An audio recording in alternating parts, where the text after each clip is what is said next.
This is Hidden Killers Week in Review. A look back at the most prolific stories of the week. Welcome to the podcast. If you'd like to listen to an ad-free version of this episode and all of our episodes, then search True Crime Today Premium Plus on Apple Podcasts and press subscribe. That's our premium channel where all of our ad-free and advanced episodes live, all in one place. True Crime Today Premium Plus. Search it on Apple Podcasts and press subscribe. Even try it for 3 days free. The blood washed away, but the guilt never does. Welcome to Hidden Killers with Tony Brueski, featuring psychotherapist and author Siobhan Scott. The trial against Richard Allen, we're coming very close to a close by the time you are watching this. It may already be done. That's where we're at right now as of our recording. We're going to discuss kind of where this trial went from start to finish in its last days as they determine whether or not there's enough reasonable doubt to either convict or not convict Richard Allen of being the murderer in Delphi, Indiana. Siobhan Scott, psychotherapist and author, joining us to discuss. Last handful of days, we've had some very interesting testimony as the defense has had their chance. They rested after only just a few days, bringing in a lot of the experts, a lot of almost duplicate type experts to what the prosecution brought in, but from their perspective and seemingly with a little more credibility. What's been your take on what we've seen at the end of this trial? I am so pleased at the quality of the experts the defense has brought in, and I have tried to keep a very open mind on this case. It's been a weird case, but I've said for a long time, one of the most core factors, certainly in looking at guilt or innocence of Richard Allen for me, has been the timeline of when his psychotic symptoms started and how that aligns with the confessions, the 60 plus confessions. Mm-hmm. And I feel like I got answers to that. I took pages and pages of notes that now it's been broken down. And what I have learned is that we had a man who entered the prison that he's in with no psychotic symptoms. Mm-hmm. Now, he did have a diagnosis that he had had since childhood of major depressive disorder, which some people with major depression can become psychotic. Mm-hmm. And certainly under stress, they're more prone to it than other people. And we also know that people who are psychotic may very well confess to things that they didn't do. And so when we're looking at, is this a legit confession or is this a false hallucination, delusion confession? We have to know, were they psychotic when they started making the confessions? So we know that the first 4 months, according to Dr. Walla, who was the prison psychologist, Richard Allen was not psychotic. And then after 4 months, he had a religious conversion that happened very quickly. He began sleeping with his Bible and talking about wanting to be forgiven. And it happened like that. Mm-hmm. I think this was I believe it was in March. Yes, March 23. That was the beginning of the psychosis for him. And we often see these kind of almost bizarre, rapid fire religious conversions. That can be an early sign of psychosis. And again, not saying that all religious people are psychotic. Sure, yeah. But when it happens like this, that's a red flag to me. Now, Dr. Walla, I have a lot of concerns about her at this point, based upon all the things that we've heard.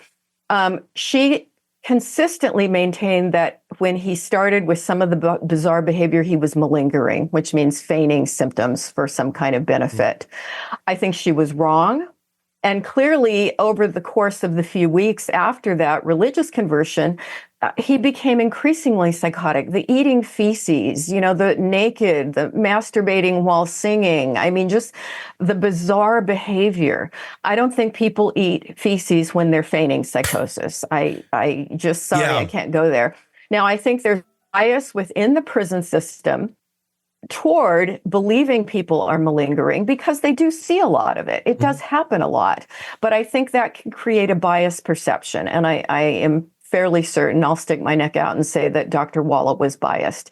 This is also the psychologist who was inundated, with her true crime material. And we know a lot of the stuff online has been painting him as guilty, for a long time now, ever since he was targeted as a suspect. Yeah. So I think we had very poor treatment with Dr. Walla. There was no testing done.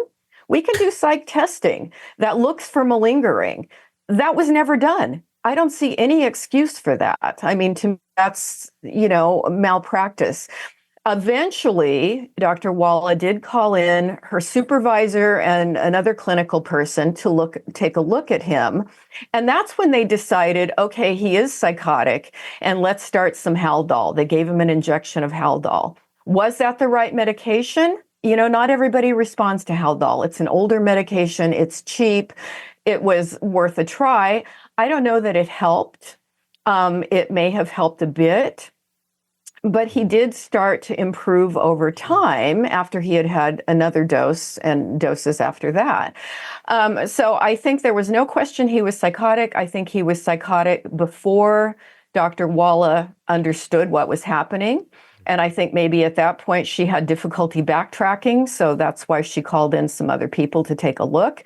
And then we had testimony from, it was Dr. Westcott, who's a neuropsychologist, excellent credentials. And she did testing. She spent hours and hours with him, looked over all the records, and ended up with a 127-page report on this. And I think she did excellent work. It was well documented that he was psychotic. He had been psychotic for after the first 4 months of solitary confinement. He did have major depressive disorder. In addition to the psychotic, he was anxious, and that he was definitely not malingering and hadn't been malingering. Mm-hmm. So to me, this really tips the scale that these confessions are not credible. Why do you think it is that Dr. Walla didn't, do her due diligence on that until after a while calling other people in? I mean, like you said, it's malpractice at a certain point where it's why? I mean, if she wants to do certain tests, can she do them? Does she need a court approval? Does she need investigative approval or something to do that with the client? Or is that up to the doctor at that point? I am guessing that it was within her discretion to choose to do it or not do it. And it makes no sense to me because I always will look back on, somebody's unusual symptoms. And if I don't understand what's going on, immediately you get another set of eyes on the person, you get some more opinions. And if you can have testing done that's going to give diagnostic clarification, that's the ethical thing that you do. And you fight for that. So this is, I think, a case of malpractice, with the treatment he received in prison.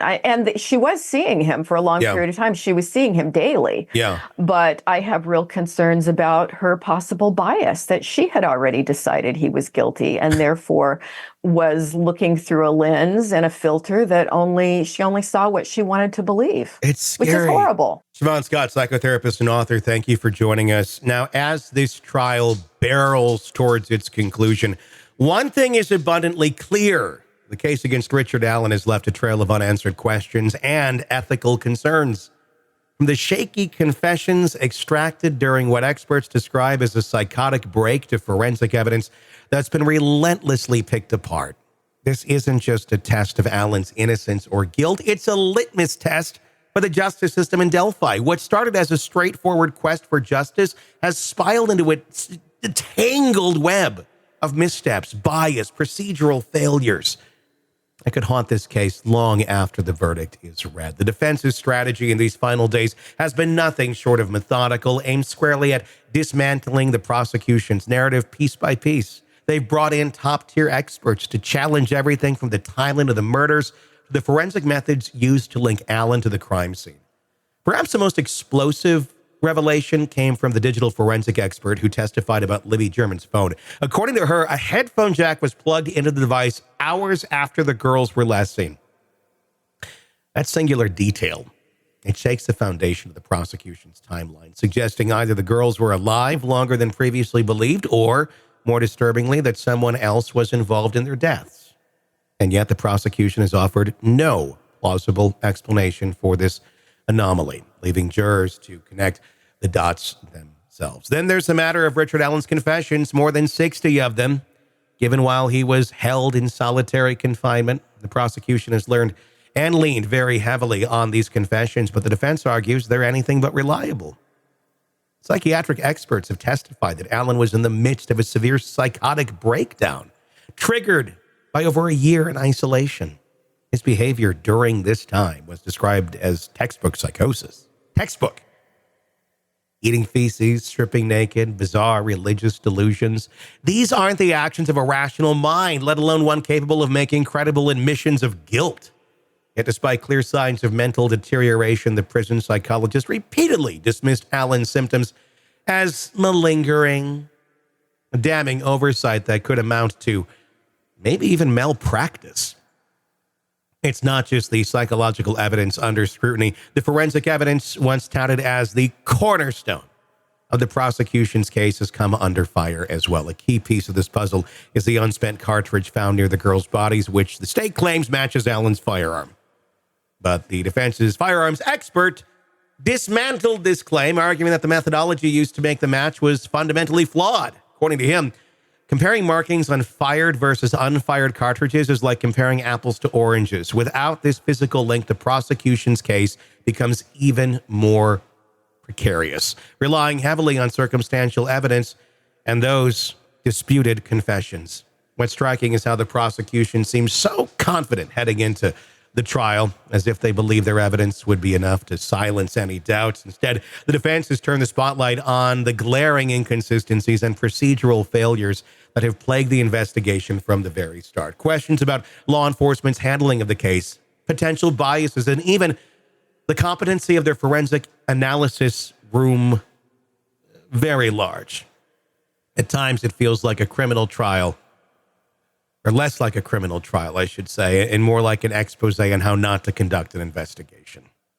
If Richard Allen is acquitted, it will raise serious questions about how the system allowed an innocent man to be accused and nearly convicted based on such fragile evidence. But even if he is convicted, the specter of reasonable doubt will linger, casting a shadow over the entire process. And for the families of Abby Williams and Libby German, the conclusion of this trial may bring a verdict, but it's unlikely to bring closure. The community of Delphi will be left gaping and trying to figure out, with the unsettling possibility that justice in this case may never truly be served. In the end, this trial isn't just about Richard Allen. It's about the justice system that's failed to rise to the occasion when it mattered most. The stakes couldn't be any higher. And as the jury prepares to deliberate, they carry the weight of their decision that will echo far beyond the walls of the courtroom, whether Allen walks free or spends the rest of his life behind bars. The question remains, did the system do its job, or did it fail everyone involved? I'm Tony Brueski. We'll keep following this case for you. Thanks for listening. Be sure to press subscribe wherever you download podcasts so you don't miss any updates on our reporting. Welcome to the podcast. If you'd like to listen to an ad-free version of this episode and all of our episodes, then search True Crime Today Premium Plus on Apple Podcasts and press subscribe. That's our premium channel where all of our ad-free and advanced episodes live, all in one place. True Crime Today Premium Plus. Search it on Apple Podcasts and press subscribe. Even try it for 3 days free. You're neck deep in a dark, twisted tale, and just as the tension peaks, bam, a commercial about some miracle diet pill breaks the spell. It's like finding a fly in your soup after the first bite. But here's the fix. True Crime Today Premium Plus on Apple Podcasts. You get to enjoy your crime stories without the junk. Ad-free episodes, extended interviews that go beyond the surface, and early access to all the gruesome details. It's like swapping out a can of cheap beer for a glass of fine whiskey. So search for True Crime Today Premium Plus on Apple Podcasts. Subscribe and keep the darkness flowing uninterrupted.